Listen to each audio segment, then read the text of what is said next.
What's up, YouTube? I'm Brett. I'm Lance. This is Rants or Us. We are back with another episode of the Umbrella Academy, Season 2, Episode 3. And as always, guys, subscribe to our channel if you like our content. Leave a comment and share. And don't forget to follow us on Facebook and Twitter. At Rants or Us. So, follow Rants or Us. We are Rants or Us, so follow us. But I want to say this. I'm really getting excited about this season. Oh, me too. Episode 3. Every episode I'm a little bit more excited about this season. I am too. But the only issue I'm having is we're on episode 3 now. Mm-hmm. We're running through this, and what are we going to do when it's over? We need y'all to tell us what to do. Leave us, we need y'all to tell us what y'all want to see next. Y'all want to see some more episode videos? Let us know. Because we're all for this. This has been we're fun. Loving it. We're loving it. Of course, we might not be saying that by episode 10. We'll be like, I think we will, but we're going to be like I said, we're going to be like, what are we going to do? Yeah, I know. So, help us out, guys.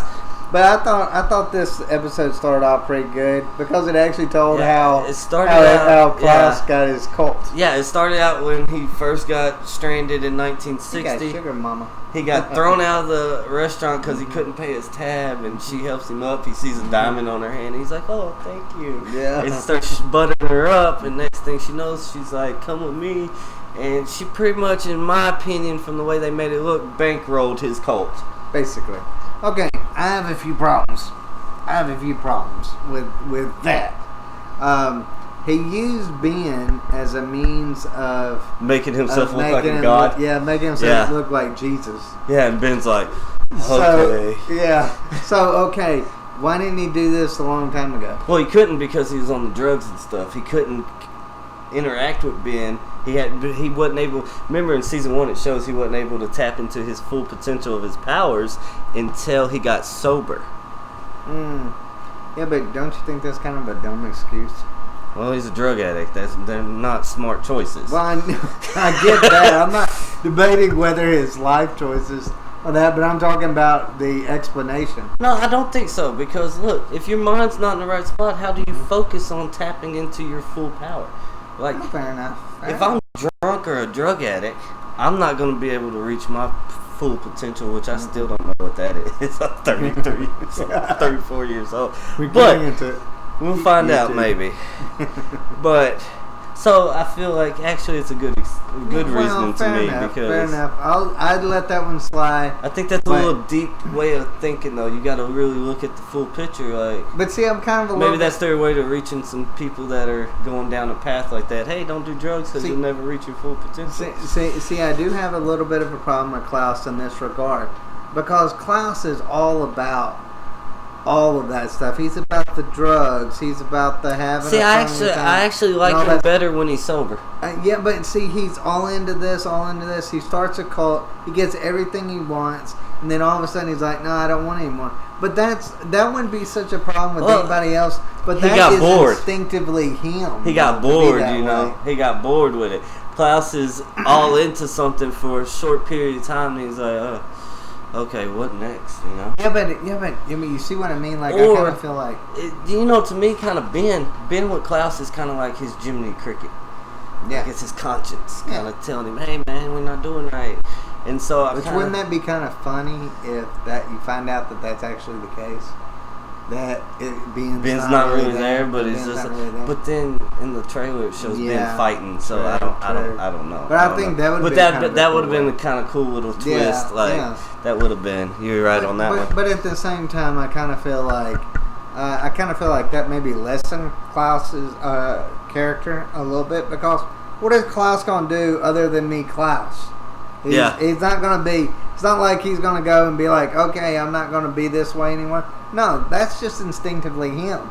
So he got everything he wanted. But I feel he got bored with that, but he'll just go back and do the exact same thing. See, I feel like that's not really Klaus. I feel like Klaus uses that as a way of coping with his childhood, And I can see that. I can see that a little bit. I have an issue with something in season 2. Vanya gets hit by a car at the beginning of the season. Mm-hmm.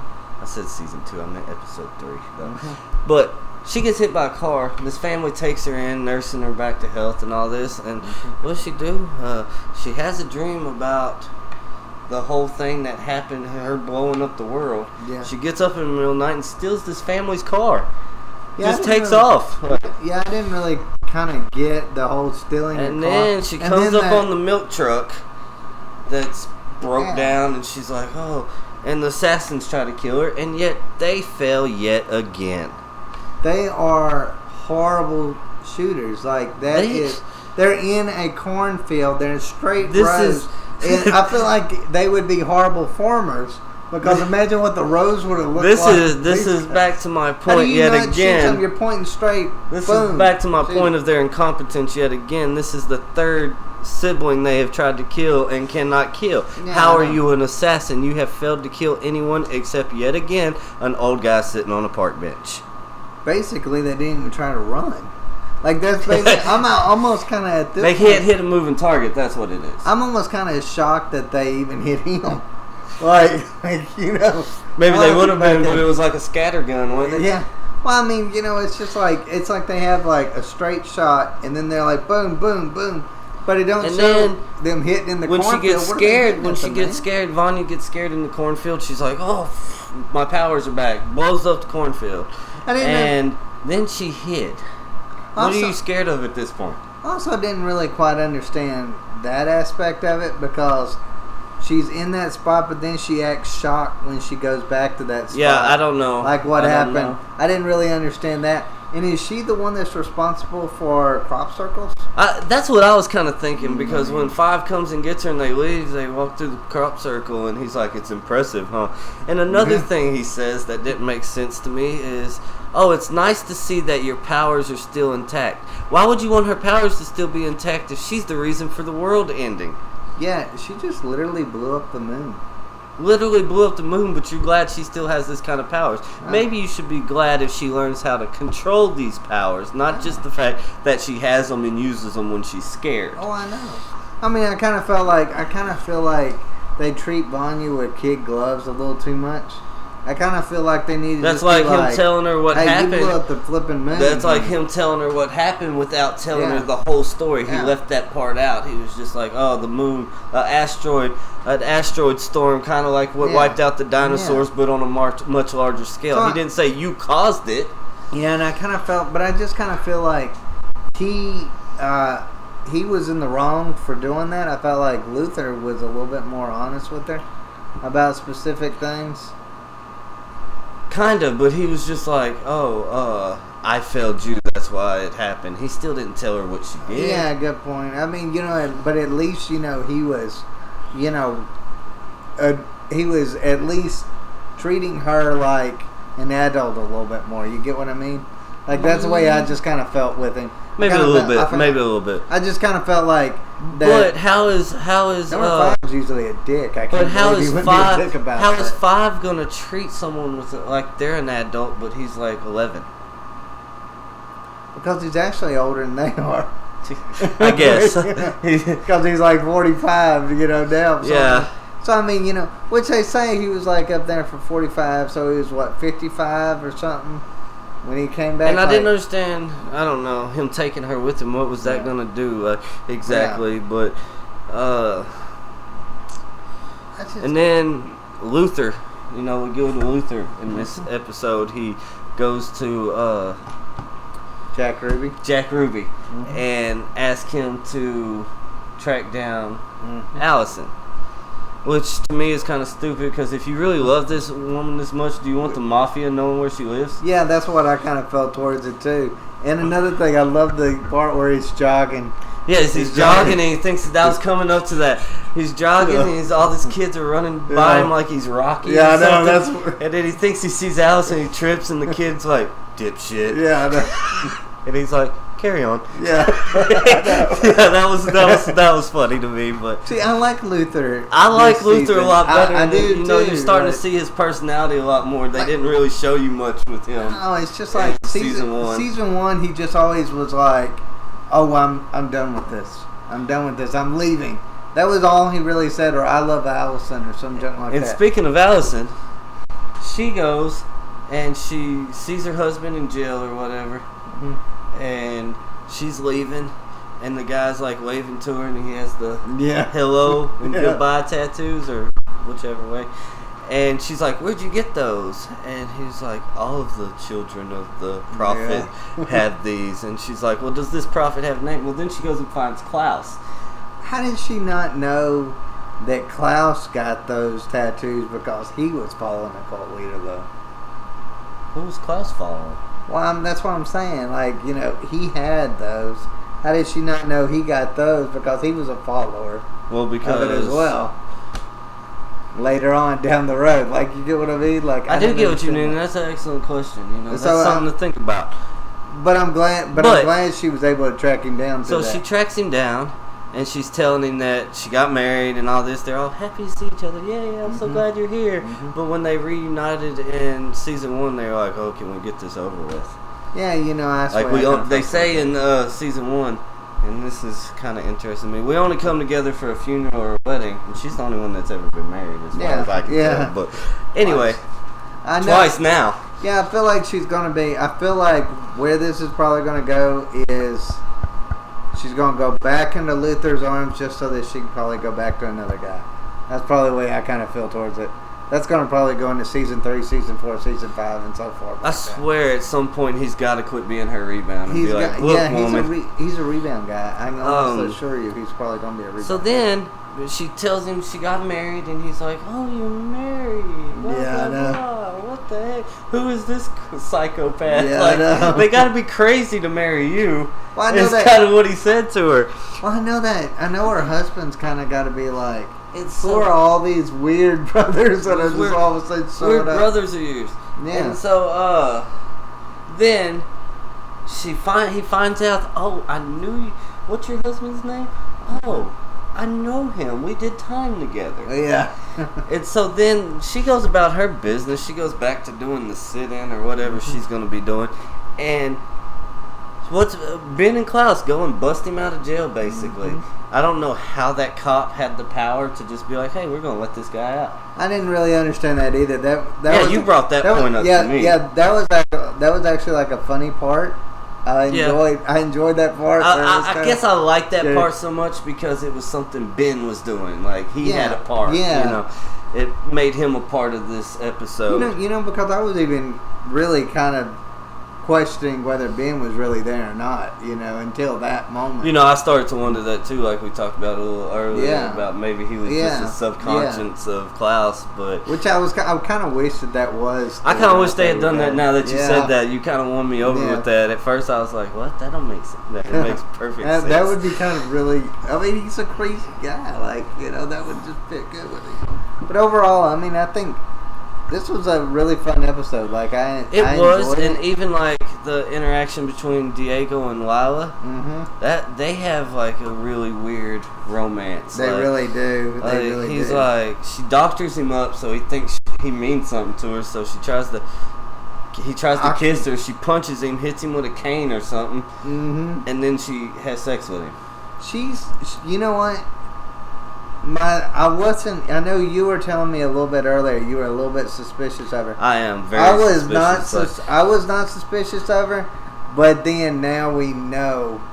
You know, well, you see, when she went to that pet shop, when she went to that pet shop and she found the chest with the key in it, I was like, oh, she works for the commission. But then she goes into the because she goes to that hotel room. Yeah, the handler was in there. You don't see nobody. And what she's just talking to somebody, but you don't know who at first. And she's like, "Oh, I'm so hungry. Can we order pizza?" And then the handler walks out, and she's like, out, and she's like, "Of course we can. You've earned it with all your hard work." Yeah. And she's like, "Thanks, Mom." And you're like, "Oh crap, that's the handler's daughter." And what I would love to know is what did the handler say to that little boy that made him piss himself? I still wonder about that too. You know, I wonder if they're going to tell us. I hope that's something. And then there's, like, is that her real daughter? Like, that's what I wonder. Like, is that? I don't know. I don't think so because, like, who would the father be? Because she doesn't look like she would be. She don't look like the motherly type. Well, yeah, she doesn't look like the motherly type, but But the daughter looks like she has an ethnic group that we haven't seen the handler involved with. But she's British. Yeah. Well, yeah, you got a good point there. I don't understand how that works when you're living in a outer dimensional kind of area. I didn't understand Klaus finding Dave from season 1 again just to buy paint. Yeah, I thought there was going to be more to that. Like that was kind of a funny little thing. Kind of funny in a sad way. I liked how Klaus was like, "Oh, I'm painting my latrine, and I need eggshell white," and he's like, "I got pink," and Klaus is like, "Perfect." Yeah, you know, yeah, he's like, that was like polar opposite of really. Yeah. But you want to know something that I wish Ben would have said it. Just come out and say it. I thought that's what he was going to say when they're sitting in the car. Yeah, when they're sitting in the car, and Ben's like, you got to just leave things. This is a bad idea. Yeah, and he's like, I got to save his life. And I wish Ben would have said to him, but if you save his life and he doesn't go to Vietnam, you'll never meet him. I wish he would have said something. I know that would have added a layer to that. That I would have actually. Klaus gets to know him now and chooses not to go back to 2019. He chooses to stay there with Dave. Which I hope that's not the case. I hope not either, because that would take Klaus off the show, and I would be. I mean, leave Allison in the 1960s. She seems to really like it there. And then there was. That brings me to another point with her. You're setting me up here. They do their sit-in. The cops come in and start beating the crap out of him. And she uses her powers to keep him from killing her husband. And so now her husband is like, "What are you?" And he takes off. That's the last we see of him. Yeah, he gets pissed at her. And I'm like, why? You just saved my life here. Why am I scared of you? That's his wife, no matter what she said. It doesn't matter what she said to the guy. She literally saved your life. And then Luther throws the fight. Luther throws that fight because I don't understand what's going on. He keeps seeing Allison and seeing that she's married, he just lets this guy beat the crap out of him. He's like, "Hit me again. Hit me again." And what was that supposed to really do? The only thing I can think is Jack Ruby comes in there later and he's pissed. He's like, "You just got me in trouble. I have people I have to answer to now." The only way I'm thinking is that's what causes Jack Ruby to have to kill Oswald, which starts the end of the world. Yeah, wouldn't that be kind of like a funny little... To send us to the next apocalypse for season 3. I think that would be a good way to do it. And I don't know about... I don't understand why he was just so depressed because she was married. And what was he looking up at the moon for? See, I saw that. I thought maybe he was looking up at the moon like, I wish I'd never left the moon, and then even if the world had ended, I would still... But would it have been... I wouldn't feel this pain. Would it have been that, or would it have been the fact that she had blown up the moon and he was thinking about his bad decisions with Vanya? He'd be dead. So, I mean, it could have been either one of those. I think it was... When he was on the moon, he had already faced his pain from her getting married the first time. Now he had to face it all over again. Yeah. Maybe if he was still on the moon, he wouldn't have to go through this again. I think the second go around, and still Allison has still not mentioned her daughter. We cannot. I can't get past that. I cannot get past that. For some reason, that is bothering me because that was such a big deal in season 1. I feel like she just completely went past it. Yeah, and it blew my mind, the handler being Lila's mom, and now I'm like, I already kind of figured that Diego's not going to trust her so much because, she saved 5, but then when he needed her help, she picked up her shoes and took off. I know. Overall, I enjoyed the episode. It's getting good, it's heating up. It's heating up. It's getting interesting. Off to episode 4. We're going to go watch episode 4, and we'll be back on here in a little while. As always, please remember to subscribe, leave us a comment, like the video, and share our content. Wish us luck. Follow us on Twitter and Facebook at Rants Are Us. Up next, episode 4, Umbrella Academy. Watch it. Season 2, episode 4. Watch it.